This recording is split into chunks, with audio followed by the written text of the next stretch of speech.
Lucknow public college of professional studies का पत्रकारिता एवं जनसंचार विभाग प्रस्तुत करता है उपलब्धियों के 75 साल, जिसमें हम आजाद भारत की उपलब्धियों के बारे में बात कर रहे हैं। आज का विषय है भारत में रेडियो का विकास और इसे अपनी आवाज दी है बीजीएमसी द्वितीय वर्ष के छात्र श्रेयस यादव ने।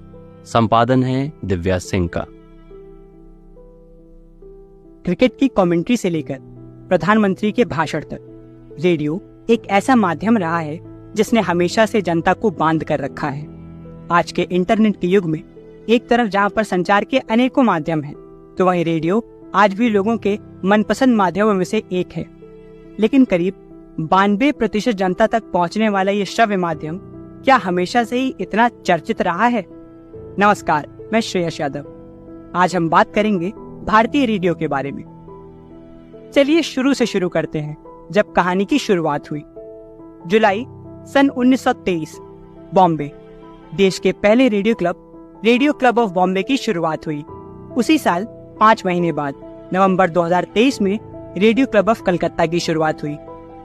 गुलाम भारत में शौक और मनोरंजन के लिए शुरू किए गए रेडियो को जब अंग्रेजी सरकार ने एक सशक्त माध्यम के रूप से भांपा, तब उन्होंने हर दूसरी चीज की तरह इसको भी नजरबंद कर दिया और 23 जुलाई 1927 को इंडियन ब्रॉडकास्टिंग कंपनी की स्थापना हुई।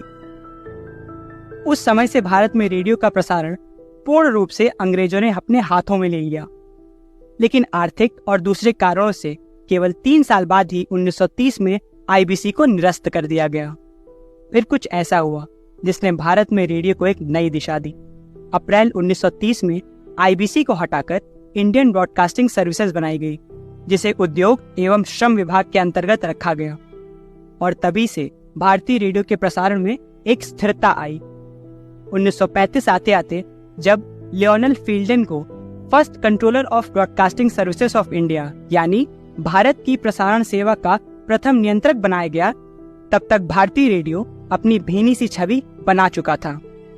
उसी साल सितंबर में आकाशवाणी मैसूर, जो कि एक प्राइवेट रेडियो स्टेशन था, की स्थापना हुई। फिर आया भारतीय रेडियो के इतिहास का वो स्वर्णिम पल, जब जून 8, 1936 में आईबीएस का ऑल इंडिया रेडियो, जिसे हम और आप एआईआर के नाम से जानते हैं, में रूपांतरण हुआ। एक सशक्त माध्यम वो होता है जो मनोरंजन, शिक्षा और जानकारी के साथ साथ ज्ञान और संज्ञान को भी प्रस्तुत करे। श्रव्य माध्यम रेडियो में ये सारी खूबियां हैं। इसीलिए तो शायद अंग्रेजों ने इसके प्रसारण को नजरबंद कर दिया था। इसलिए शायद आजादी की जंग में कांग्रेसी रेडियो और दूसरे रूपों में स्वतंत्रता सेनानियों द्वारा इसका इस्तेमाल किया गया। और इसीलिए भी शायद आजाद भारत की जनता को संबोधित करते हुए उन्हें विकास के मतलब और तरीकों को समझाने में श्रव्य माध्यम का जोरों से इस्तेमाल किया गया। देश के आजाद होने तक औपचारिक रूप से भारतीय रेडियो 20 साल का हो चुका था। उस वक्त भारत में 6 प्रमुख रेलवे स्टेशन दिल्ली, बम्बई, कलकत्ता, मद्रास, तिरुचिरापल्ली और लखनऊ में स्थित थे। 1956 में आकाशवाणी राष्ट्रीय प्रसारक के रूप में स्थापित हुआ। 1957 में विविध भारती की शुरुआत हुई। ऑल इंडिया रेडियो देश के प्रमुख प्रसारकों में से एक है, जहां करीब 262 रेलवे स्टेशन को चलाया जा रहा है, जहां से करीब 23 भाषाओं और 146 बोलियों का प्रसारण होता है। समाचार प्रसारण की बात करें तो एआईआर के 41 स्टेशन हर घंटे करीब 314 समाचार सुर्खियों का प्रसारण कर रहे हैं। भारत में रेडियो के लिबरलाइजेशन यानी उदारीकरण के बाद प्राइवेट रेडियो चैनल्स की शुरुआत हुई, जहां समाचार प्रसारण अभी भी एआईआर के पास है। वहीं प्राइवेट चैनलों ने मनोरंजन के प्रसारण पर काम किया है। इंटरनेट के आने से डिजिटल रेडियो की शुरुआत हुई है और ये नए जमाने के रेडियो के रूप में सामने आया है। रेडियो, जो कि पहले बहुत बड़ा हुआ करता था, आज आकार में छोटा हो गया है, लेकिन इसका विस्तार पहले से भी ज्यादा बढ़ चुका है।